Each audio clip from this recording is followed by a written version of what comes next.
Welcome to 30 Minutes. I'm Rick Anthony.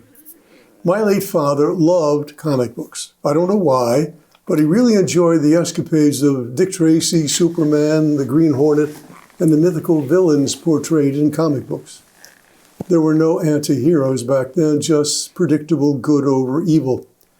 Dad was a successful entrepreneur and had a business associate who had a warehouse full of old comic books. He would remove the covers, put new covers on with the names of retailers, his customers, to advertise their wares. I remember going into a Buster Brown shoe store and coming out with new kicks and a comic book with Buster Brown on the cover. I've often wondered what happened to the prized boxes of randomly collected comic books my dad accumulated. Chances are they were thoughtlessly disposed of after his death. If only I had known then that there's big money in comic books, as proven by my guest today, Jim Drucker, founder and CEO of NewKadia.com, one of the world's largest e-commerce online retailers of collectible comic books, with more than 2.5 million issues sold to customers in 121 countries. Welcome, Jim. Hi, thanks, Rick. Thanks for coming here at 30 Minutes at MLTV 21.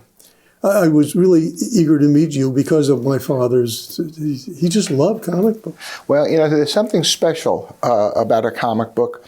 It's unlike other media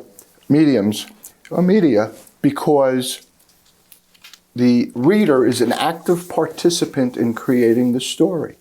You know, you go to a movie and everything you see is what your brain soaks in. But in a comic book, you have one panel of art, or maybe a guy is ready to throw a punch, followed by a second panel where the punch lands and the guy flies away. Well, what every reader does is he inserts his own memories and experiences of the speed of a fist, the whoosh of the air, the grunt of the person who's being hit, the movement. So in a very real way, what sets it apart as a medium is that the reader is a part of the story because he adds the total sum of his experiences to help fill in the gaps. And when you see a movie, you just see the punch. Yeah. There's nothing for your imagination to add. And more interestingly, the reason there's such interest, and it's one of the only mediums that has retained its exposure and readership because of that filling in the gap. And if you think about it, every single person who reads a comic is experiencing it in a little different way because the sum total of their memories, of their perceptions is different than yours or mine. It's still amazing to me that in this age of electronic communication mania, that print media would be so pervasive and that there would be still so many people, adults as well as young people, interested in comic books. Well, you know, it's not only that, but what we discovered at NewKadia, because it's highly automated, highly computerized, and the truth is, I read comics as a kid, but I hadn't read a comic since 1969. But I was lucky enough, I was the commissioner of the Arena Football League, and as part of my compensation, I owned a future franchise. Well, that future franchise was purchased by John Bon Jovi. So I was sitting at home after 30 years of working all the time. My wife said, what are you going to do now? And I said, I don't know. She goes, I know what you can do. You know those 3 boxes of comics you pulled out of your mother's basement? I go, yeah. And you said you'd look at them? Yeah. It's been 25 years. They're still sitting in the basement untouched. Yeah. So I took it to some local comic book stores. And the best offer I got for a collection that the official price guide said was worth $12,000 was $250. And I said, whoa, that's an inefficient marketplace. And again, didn't think of it in terms of comics even at that early stage. So, with no background in computer technology, I self-taught myself how to create a website. In the days before, there were books like website I remember designed those for days dummies. well, yes. This was 1999, when only 2% of everybody in the United States had ever bought anything online. My friends would say, how are you going to get the comic books through the wires? Yeah. I go, no, we're going to ship the books. And I did it because I'd read an article about this guy who was selling books on the internet, just started. And they asked him, oh, you love books? He goes, no. We looked at 54 products, and it turns out books were the easiest to ship and books were the easiest to display on a computer monitor. I said, oh, wait a second. Books, I got 800 books to dump into the world. So we opened on January 1st, 2000. And I don't know how 3 customers found us, but one was from Sydney, Australia, one was from Laramie, Wyoming, and one was from Manhattan. And I said, you know something, maybe there's something to this internet stuff. And built a little business. I didn't want to travel. I used to travel 80 days a year as the commissioner of the NBA's minor league and as the Arena Football League commissioner. And I said, well, I'll give this just to get rid of my comics. 2-3 weeks later, I started getting emails from collectors saying the same thing. I went to a local comic book store. They offered me 5% on the dollar. Would you sell my comics? I said, yeah, sure. We'll split it. And from there, all of a sudden, it took off as a real, what I considered, not a comic book business, but the market maker for collectible products. It could be extended. You know, the technology we have, we've spent $500,000 on our algorithms, our computer systems, because I always saw this as something beyond comics. And in 25 years, I've read 3 comics, which makes me the loser on the chart of most comics read by comic books store owners, because I don't think of it as a comic book store. I see it as something well beyond that. With the, and right now we have 250,000 books on sale, and the price of each one changes every day based upon the then current supply. We get some more copies of an issue in, the price drops. High supply, It's amazing. lower price. We sell a copy, it dumps up.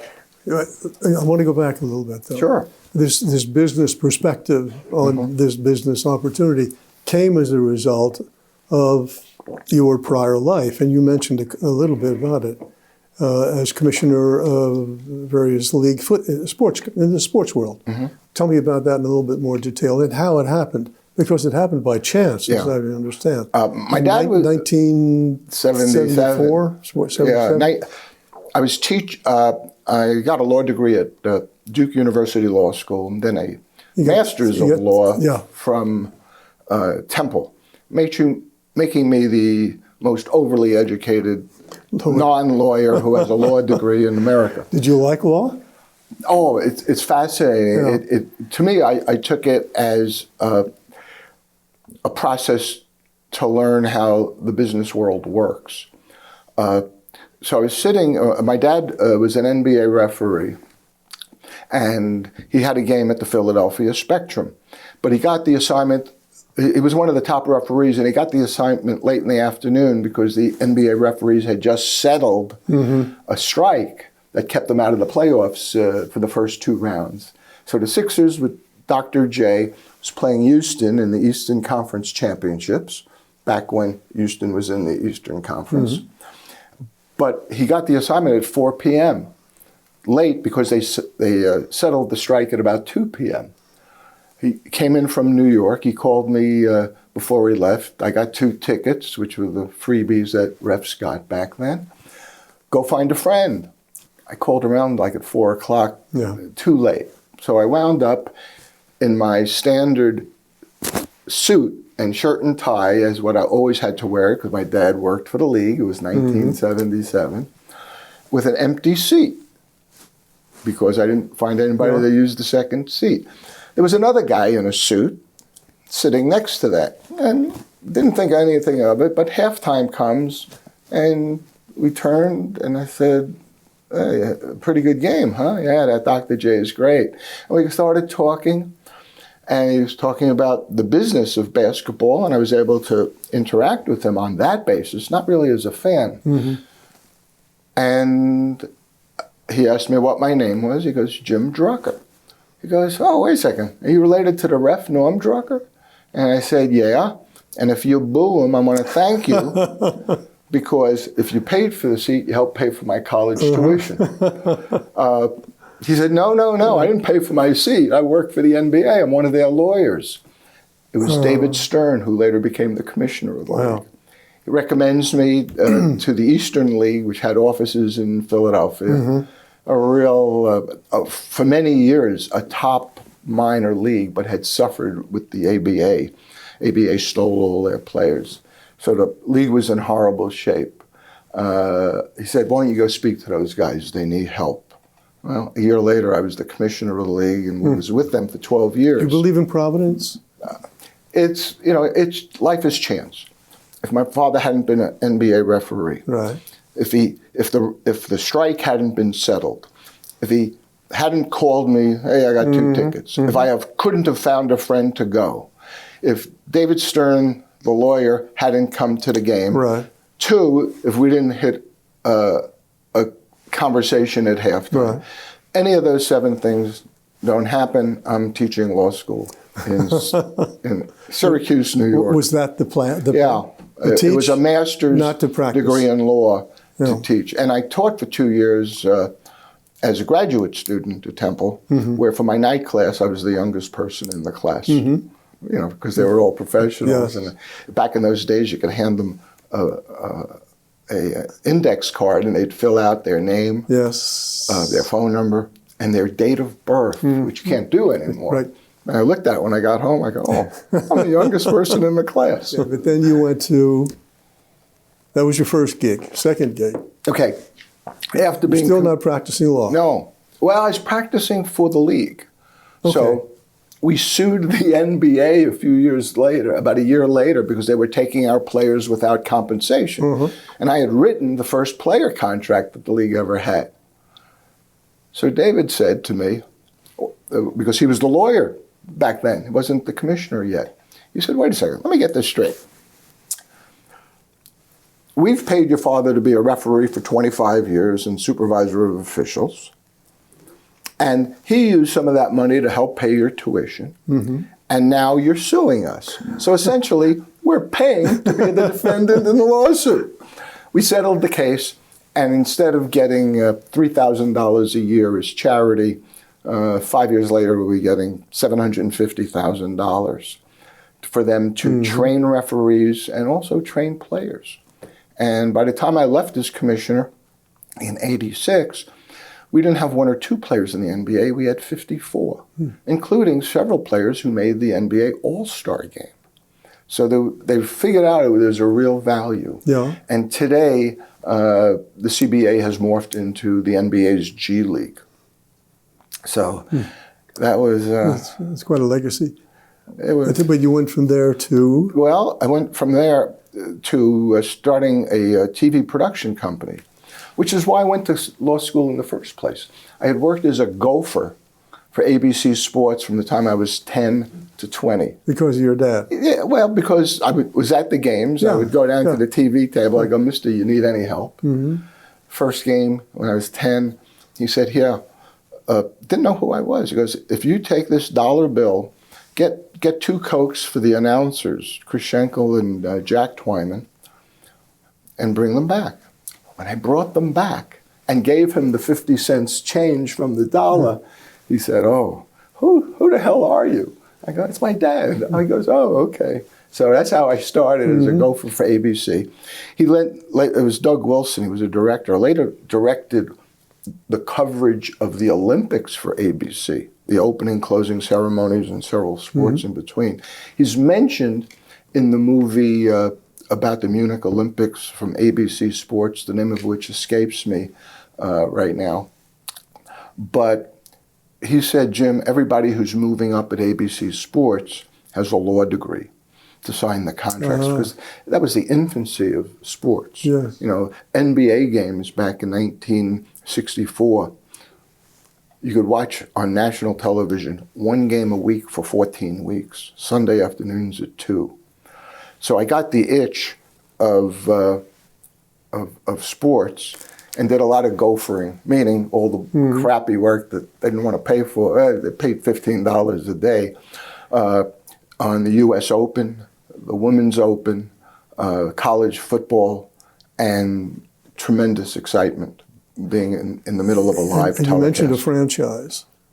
Well, with the CBA, I owned a franchise in the basketball league as a perk, as really a bonus, and wound up selling that. Started the TV business, Global Sports, and we did telecasts, live sporting events for ESPN. We did the Penn Relays for both ESPN and Channel 17. And from there, I got to know all the ESPN announcers because I was hiring them to be the play-by-play men on the basketball telecasts. Bob Lee, one of the originals, calls me up on June 18th, 1989. Remember the date because it was my birthday. And he said, baseball is rumored to be going to suspend Pete Rose as manager of the Cincinnati Royals. We want to cover the story if it happens. Can you explain to me what the legal process would be if Pete Rose fought it? Wrote him a quick 1-page summary. He took it to a meeting. They said, who cares? Tuesday of that week, they suspend him. Wednesday, Pete Rose sues baseball. Thursdays, I was on camera being the legal consultant in Cincinnati. And from that, attended the Mike Tyson trial and was the reporter with Charlie Steiner. And it led to 5 years as the legal correspondent on ESPN. But in reading your history, it seems that all of a sudden that faucet was turned off and you made an abrupt transition, wasn't it? It wasn't abrupt. No. I went to the Arena Football League. Yeah. The Arena Football League was looking for a commissioner. Yeah. And what did they want in 1994? They were looking for someone with a legal degree because they had a lot of legal problems. They were looking for someone who had contacts at ESPN so that I could get them on the air. And they wanted someone who had experience with minor league sports. Perfect. God made you for that job. So I did that, put in the contract that when I retired from that, I could own an Arena Football League team because I knew that we could take them up in value. And John Bon Jovi, and I had the rights to Philadelphia. Bon Jovi wanted to buy it and start a team, so I was very glad to let him operate it and write me a check. When asked by my wife or by a friend, what are you going to do with the proceeds from the sale of the team to John Bon Jovi? I said, I know. What? I'm going to buy every CD of John Bon Jovi that there is. And I did. Yeah. Yeah. Well, it cost me, $150, but it was a good return. So how long were you on the beach before you... I was only on the beach in the backyard for 3 months. June, July, August, swimming pools closed. Yeah. And then I said to my wife said to me, I know what you can do. Clean out the basement. Clear out the basement. So you never know. Again, I didn't realize until I started doing some reading, and you mentioned it earlier, that there is so much history to comic books. First of all, it's a bit of a misnomer, isn't it? It started out as comic books, humorous publications. Well, it went before that. And then other genres were introduced. I didn't know any of this, but if you're in e-commerce and your product happens to be comic books, right. you better be know fluent. something about comic because books. people thought, he loves comic books. Yeah, when I was 12, I loved comic books. But again, seeing it as an e-commerce platform for any collectible, I learned a lot about it. It turns out that the first comic books were reprints of comic strips from newspapers. Yes. And they weren't sold. they were used as promotional giveaways at gas stations. You know, why would you go to Esso rather than Mobile? That was in this country. Yeah, it's like 36, 35, 34. Yeah. So you'd go, you get a fill up, and you get a comic book. Just as you said, you went to Buster Brown Shoes and you got a free comic as a kid. So that's how it started. And then the guys at DC, the founders of DC Comics, said, you know something? What happens if we put a 10-cent, they were so popular, what happens if we put a 10-cent price on them? Do you think anybody would buy them? Who knows? So they started experimenting. And then these two guys in Cleveland said, oh, how about if we had a guy with, you know, real strength and he could jump long distances, and they created Superman. And the first... Was Superman the first superhero, right. So they created him, and sales went through the roof, and that was really the dawn of comic books.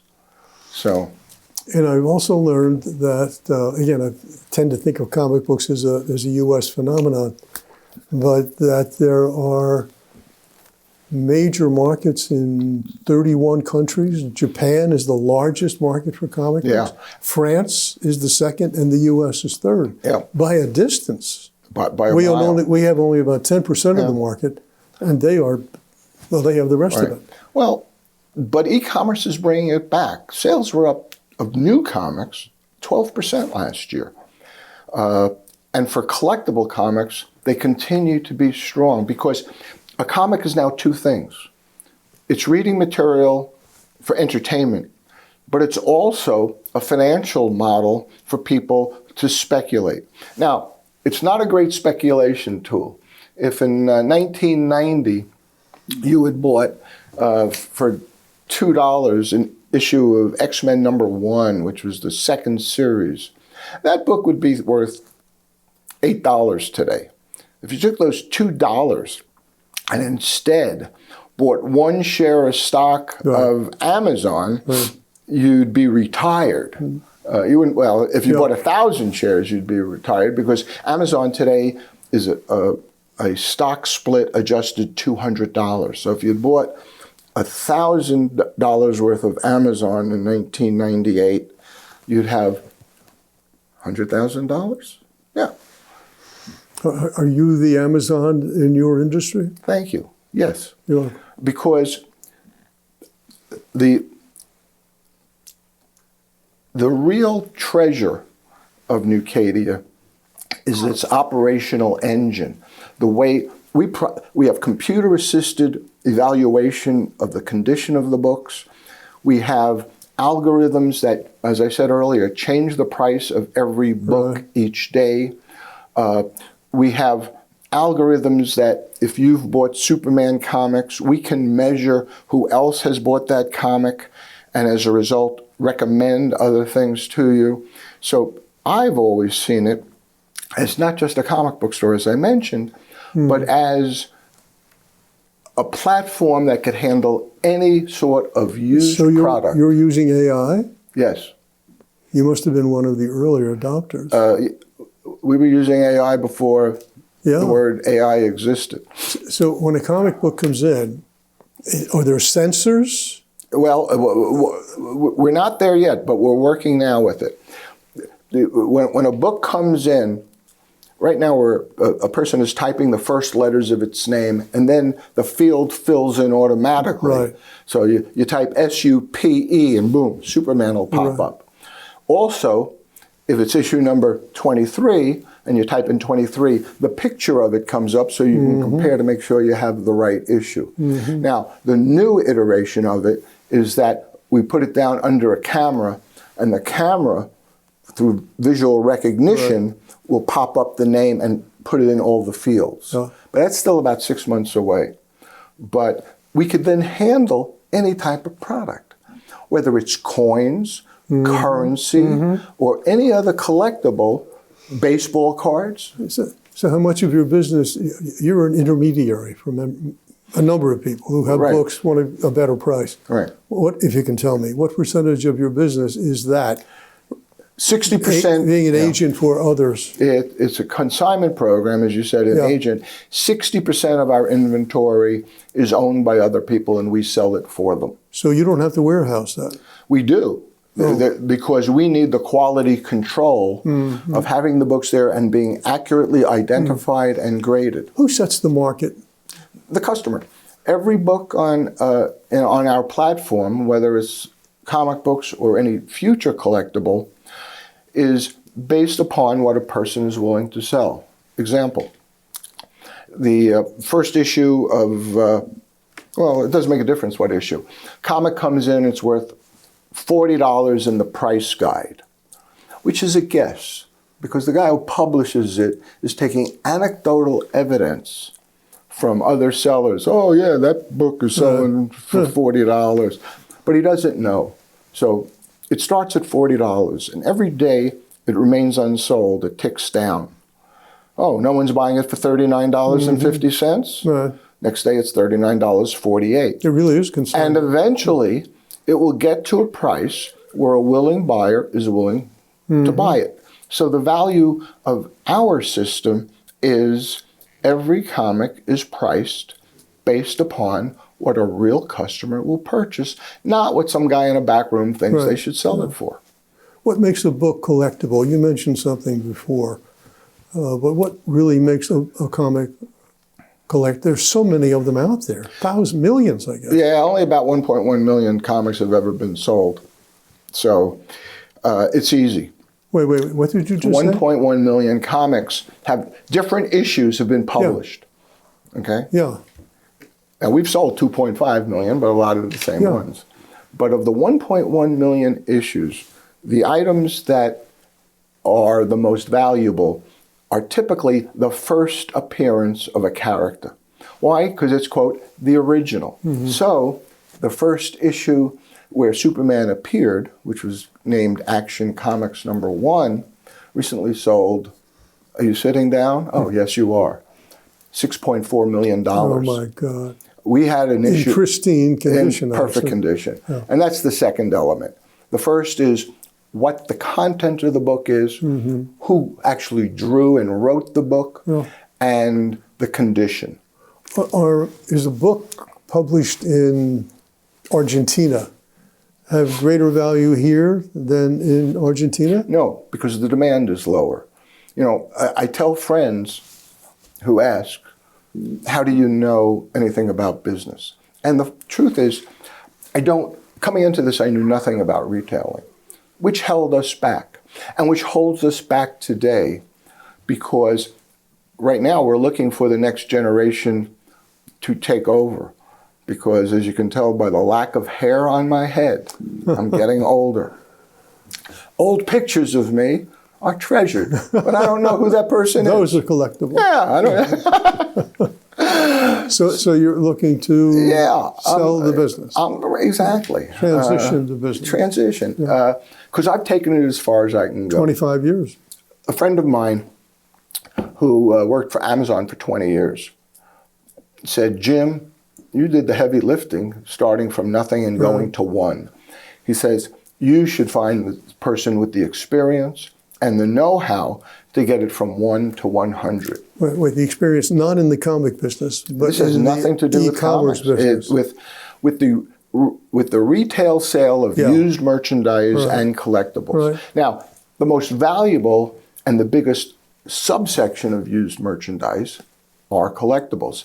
Baseball cards, Pokemon cards, old LP records, coins, and the list is really...